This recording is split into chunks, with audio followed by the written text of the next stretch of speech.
Hi, I'm Stuart. Welcome to my channel, or welcome back. Thanks for viewing my video. This video I'm going to do a couple of tags. The first tag I'm going to do is the My Bookish Family Tag. I was tagged in a video by Pat at Book Chat with Pat 8668. I'm going to repeat what Pat said or properly credit the creator of this tag. This is a video about the authors who made me into a reader. It comes from a tag video originally posted in the Italian booktube community. The tag was created by Elena at Elena Monti. The first author I can think of is Franklin Dixon, the author of the Hardy Boys series. I do now realize that Franklin Dixon wasn't actually the author. It was a pen name used by a series of authors. But I have to mention Franklin Dixon because the Hardy Boys series is the first one I really remember reading. I'm sure there were books before that, but that's the first one I remember. Second author from my youth is Isaac Asimov. I don't remember the first sci-fi author I read. I do remember that I read a few books by Jules Verne, a few books by H.G. Wells when I was in junior high school. And I also remember reading Isaac Asimov, starting in some other sci-fi authors. But of all those authors, Isaac Asimov is the one I read the most. I only remember the Foundation series, but I read a bunch of books by Asimov. In my junior high school to high school period, sci-fi was my genre. Next author I want to mention is Stephen King. I'm not positive if Stephen King was the first horror author I read. Certainly he was really the one that I remember. I think the first novel I read was Salem's Lot. Only in retrospect I realized that the sci-fi I read in my youth was great at that time, but it was mostly ideas, it wasn't character. And I think that horror introduced me to character, and I think it was something I needed. And Stephen King is the one I most remember. The next author that I think of is Anne Rice. First Anne Rice book I read is The Vampire Lestat, the second book in the original Vampire Chronicles trilogy. Then I went back and read Interview with the Vampire and Queen of the Damned. And I read a bunch of Anne Rice novels. Anne Rice's novels were ones that, especially the Lestat ones, introduced me to I guess we'd call it anti-hero vampire, not the truly evil vampire in, say, Dracula or movies I saw as a kid. The anti-hero vampire. And I loved her prose. I read a lot of her books. Mayfair Witches, Lasher. There was a bunch of them that I read. I couldn't remember them all now. The next author I think of is perhaps maybe a little controversial one, I suppose, but it's Stephenie Meyer, the Twilight series. If you've been watching my videos for a while, you know that Midnight Sun, her book that I read in 2024, was my disappointing book, but the original Twilight series, the 4 books, I really loved. I recognize they're not the best written, but I really loved them. I love the characters. I don't know if I don't think that series was the first YA series I ever read, but certainly one of the first. And the vampires in that series were also anti-hero vampires. Not the traditional evil ones, they're conflicted, and really love those books. The next author I want to mention is the one I've read most of, not counting somebody like Franklin Dixon or Carolyn Keene. I've recently read tons of new Nancy Drew books, but just like Franklin Dixon, there is no Carolyn Keene. Just a bunch of writers under that name. But the author I've read the most of is Yasmin Galenorn. Starting with the Sisters of the Otherworld series, which is a 21-book series. At the time, I probably would have considered it horror romance, or now I would more consider it dark fantasy. There is romance in it, but I really love her writing. I have to get back to it. I haven't read anything from her in years. Next, I'm just going to mention a few current authors are faves of mine.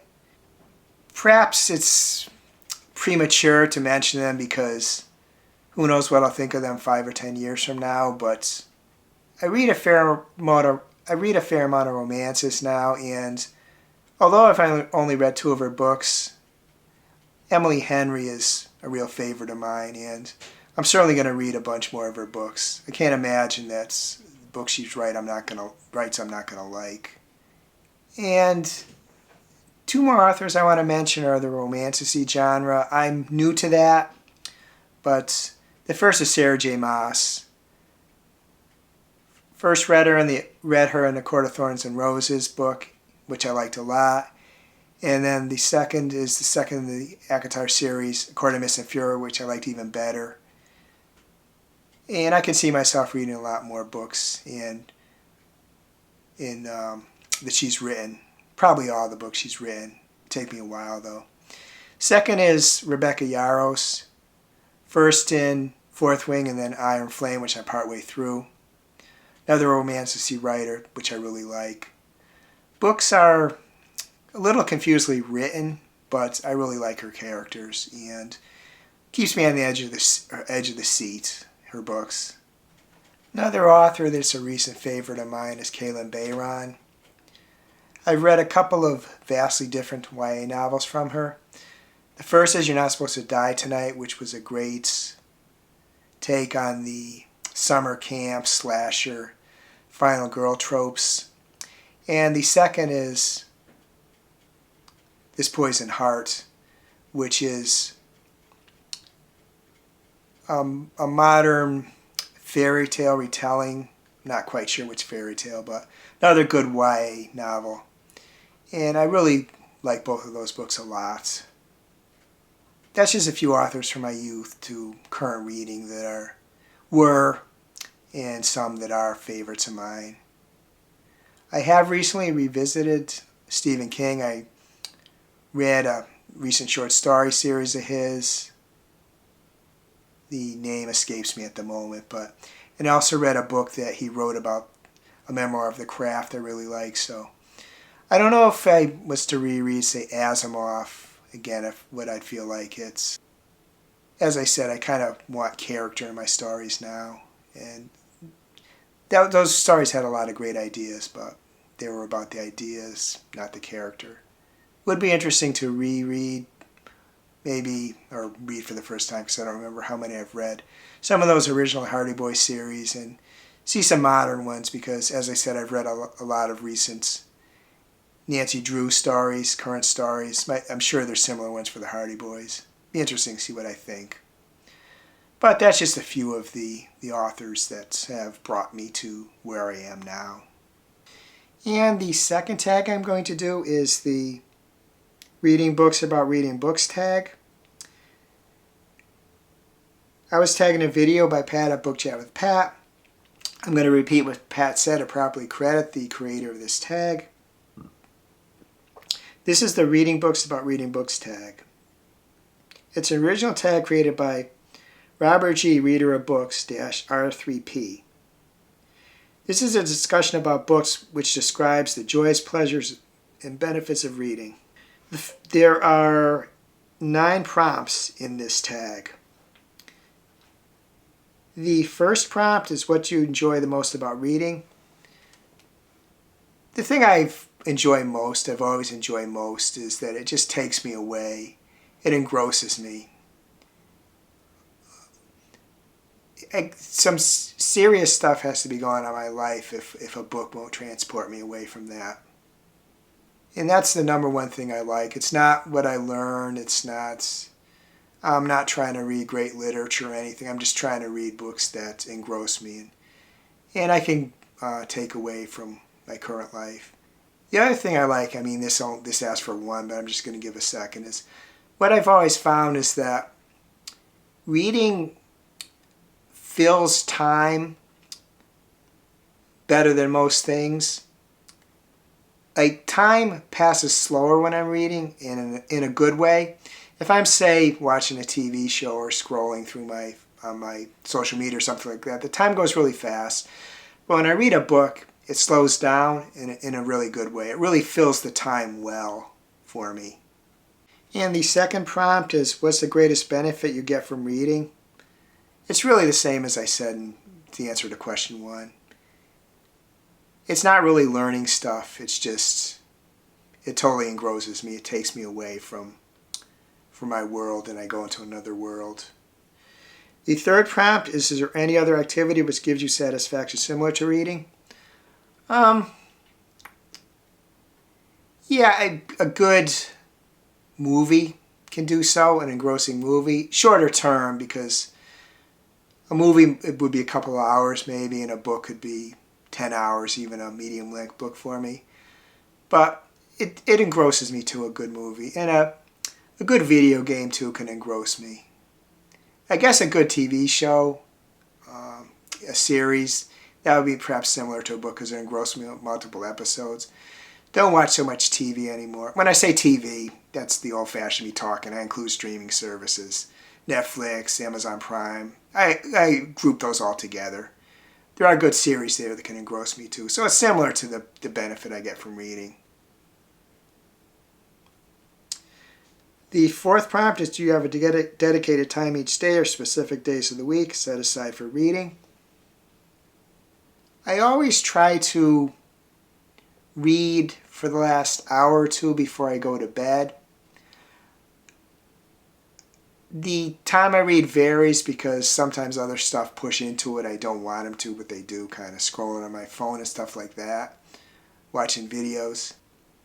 I have been trying to mostly read when I get up, and I find that's a good way to kind of ease into the day before I turn on the news and scroll through my phone and see bad things happening.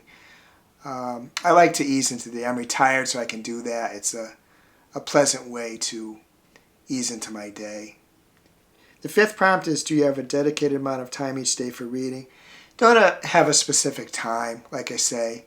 I try to read a little upon getting up in the morning and an hour or two before going to bed, but the specific amount for those times isn't set, and it's not 100%. I don't always do that. Although in the evening, even if I'm watching like a game or something, I mute the commercials and reading the commercials. So I'm always doing a little reading in the evening, at the very least. The sixth prompt is, what is your favorite essay or book about the joys of reading? One book I remember from a long time ago, I don't remember the title. It was a Stephen King book. It was similar in a way to A Memoir of the Craft, but that came out in like 2000 originally, and I know this other book was way earlier. And he talked about his method for writing, but he also introduced readers to a series of authors and horror authors. I specifically remember James Herbert and John Ferris, two authors he introduced me to that I read a fair amount, especially Herbert. I read a lot of James Herbert books at one point. And that's a book I think of. I'll see if I can find the title of the book. I'm not sure if it's available now. Actually, A Memoir of the Craft did some of that too. Toward the end of A Memoir of the Craft, he talked about a bunch of authors that he's been reading. So that's one I can think of. I'm trying to think of a fiction book that did that. The seventh prompt is, what is your favorite quote about reading? Don't really have one, but I'm just going to go with an old quote, which some of the old timers on here might remember. There used to be a quote when they were, I think there were advertisements and stuff for reading, and they used to say reading is fundamental, so we'll go with that one. It's the only one I can think of. The eighth prompt is, if you were denied time to read, if your access to books was denied you, how would you cope? I guess, first of all, it'd be very upsetting, but it assumes, I guess I wonder what I can do. I mean, if I'm denied time to read, can I play video games? Can I watch movies, watch TV shows? Can I crochet my woobles? Really depends. I don't really know how this would happen. I'm retired, so I can't picture what would deny me the time to read or access to books. I mean, I guess if, I don't know, if like just people weren't allowed to, if like the book banning stuff went to like 1984 levels where the only books you could get are propaganda books, then I could see it being an issue. But I can't really see how that would occur. But if somehow it did, it would depend on what they allowed me to do. And as how would I cope? I wouldn't cope very well without reading. Oh, one thing too, this I should have mentioned earlier. Listening to music is another thing. Certain songs, albums, and bands and singers and stuff. That's another thing that engrosses me like books. The right kinds of songs and music. So that's one of the earlier prompts. Prompt 3, which was, is there any other activity which gives you satisfaction similar to reading? Music can do that too. The 9th prompt is tag others. And I'm going to tag anyone who's watching this video. In addition to that, I'm going to tag a bunch of people, but I think I'm going to start, because my tag list is getting longer and longer, I think I'm going to just add them to the description of this video. I'm not going to say them here. But anybody who wants to do this, please do so. Consider yourself tagged. Reply to one or all the prompts in my comments. Do a video of your own and tag me so I can watch it. Like I said, beyond that, in my description of this video, there'll be a fairly extensive tag list. Thanks to Pat, the Book Chat with Pat, for tagging me on both of the tags that I'm doing, and thanks for the 2 creators of these tags. I hope you're having a wonderful reading week. I hope you're having a wonderful week in general. If you enjoyed this video, please give it a like, please subscribe, please hit the bell to get notified when I upload future videos.